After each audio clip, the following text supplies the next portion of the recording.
Welcome, D&D lawkeepers. Today we're unveiling Mulhorand, a land where ancient pharaohs, living gods, and the echoes of long-lost empires create a landscape ripe for epic adventures. Whether you're a player or dungeon master, Mulharand's deep history, vibrant culture, and secrets offer compelling campaign inspiration. Let's set the scene. Mulharand lies in southeastern Pharaohs, bordering the blazing sands of the Arcane desert, and centered around the vital River of Spears. This river sustains packed cities, lush farmland, and bustling trade routes. Mulharand's geography, the mix of sun-baked plains, the shield-like Godswall Mountains, and sacred river valleys, shapes the nation's identity. To understand Mulharand's origins, we must discuss the Imaskari, a sorcerous empire that abducted humans from another world to serve as slaves. These enslaved people, called the Mulhorand, pleaded to their gods across the plains. In a miracle, their deities physically manifested on Toril, known as the Mulharandi pantheon. This divine intervention shattered Imaskar, and the freed Mulhorand founded Mulharand under their god's guidance.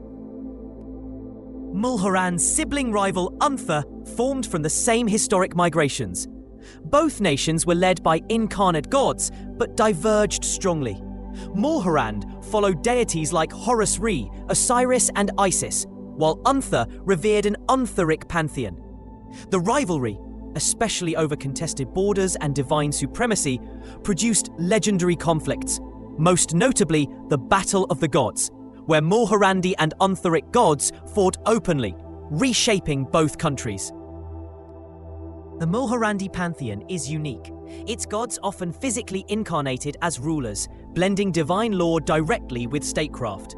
Pharaohs like Horustet III ruled as avatars of Horus Re, with their mortal and divine roles indistinguishable. These kings set the tone for Mulharand's Theocratic, God-ruled society, a tradition so strong that the pharaohs' bloodlines were fiercely guarded and celebrated as hereditary lines of divinity.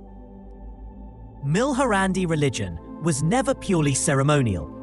Priests of Horus Re, Isis, Osiris, Thoth, Anhur, and Set influenced every layer of society, from court decrees to village customs. Unlike many Pharaonian faiths, Mulharand's clerics wielded immense political power, acting as judges, scholars, and sometimes even warriors. Public piety, expressed in grand temples, reinforced the fusion of mortal and divine authority. Mulharandi society was defined by a rigid but evolving caste system. The priesthood and noble families, often claiming divine descent, stood at the summit, while artisans, soldiers, peasants, and slaves formed the foundation. However, history records several slave revolts that reshaped Mulharandi laws and attitudes, especially after the Imaskari's tyranny, bringing gradual reforms and rare but celebrated examples of commoners achieving high status. Distinctive physical and cultural traits mark the Mulhorand people. Tall and copper-skinned with striking almond eyes, the Mulhorand often shaved their heads as a sign of status and cleanliness. Tattoos, likewise, signaled rank or priestly station, but were taboo among lower castes and outsiders. A fertile role-playing hook for characters from Mulhorand or adventurers seeking to blend in. The River of Spears is Mulharand's lifeline. Besides supporting agriculture and trade, it's shrouded in religious significance. Pilgrimages, sacred boat processions, and rites-seeking divine visions all revolve around the river. Dungeon masters can easily set mysteries, prophecies, or relic hunts along its mist-shrouded banks, with necromancers or smugglers using the waterways for their own ends. Mulharand's political system centers around the pharaoh, who rules both as sovereign and as living vessel for the god's will. However, no pharaoh rules alone. The vizier is a vital political figure, often drawn from the clergy of Thoth, acting as advisor, head scribe, and sometimes power behind the throne. Intrigue between viziers, high priests, and the royal family creates an arena for courtly drama and murder mysteries. The city of Skuld, called the City of Shadows, is Mulharand's ancient capital, Its skyline is dominated by ziggurats, gilded temples, and the imposing citadel of the Pharaohs. More than a setting for political intrigue, Skuld is home to secretive magical societies, rival priesthoods, and hidden catacombs. For adventurers, this means plenty of opportunities for espionage, artifact heists, or divine interventions. Geldeneth, City of the Gods, is Mulharand's centre for learning and spellcraft. Overseen by the clerics of Thoth, its libraries and magical colleges are second to none. Notably, arcane practice here differs from elsewhere in Faerun. Sorcery is tightly regulated, and arcane study often overlaps with divine magic, a legacy of the Imaskari's abuses. DM tip: academic disputes or forbidden scroll recoveries make memorable adventure starters. Mulharandi architecture is legendary. Massive step pyramids, obelisks, and tomb complexes line the landscape. These aren't just funerary monuments. They're storehouses of ancient knowledge and divine magic. The tombs of pharaohs and high priests are famously guarded by magical wards and lawful undead, some commanded by the clergy of Osiris for protection rather than terror. Necromancy holds a paradoxical place in Mulharandi culture. While the undead as guardians or divine agents, especially mummified priest kings, are honoured protectors, unauthorised or blasphemous resurrection is met with deadly force. Secret cults of Set or rogue wizards occasionally unleash cursed mummies or skeleton legions, a classic adventure threat for tomb raiding parties. Mulharand's lost Imaskari legacy lingers in the form of forbidden relics. Magic-warped artifacts, planar keys, and enchanted canopic jars are hidden in forgotten tombs or temple vaults.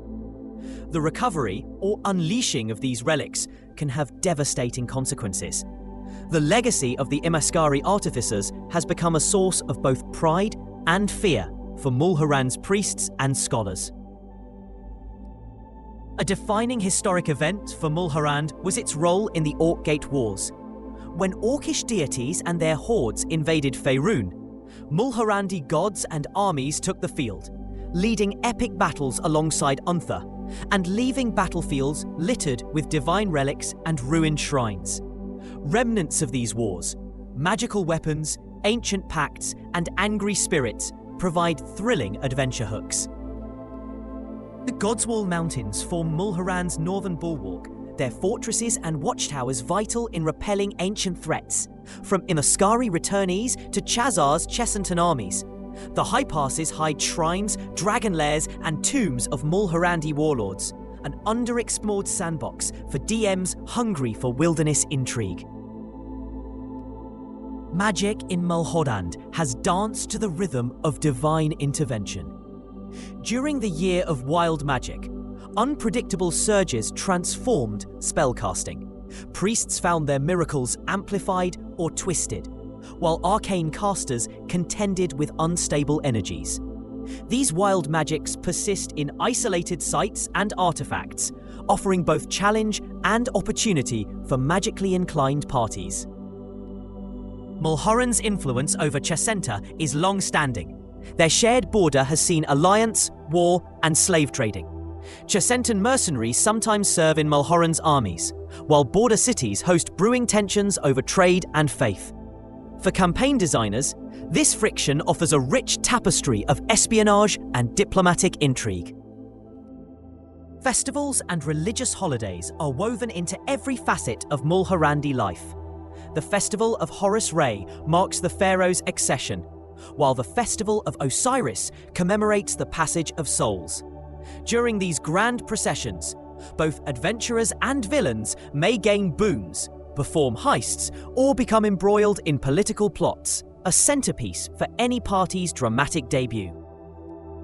Sacred animals, crocodiles, ibis birds, and great cats are venerated as living avatars of the gods. Some are trained as temple guardians or treated as omens.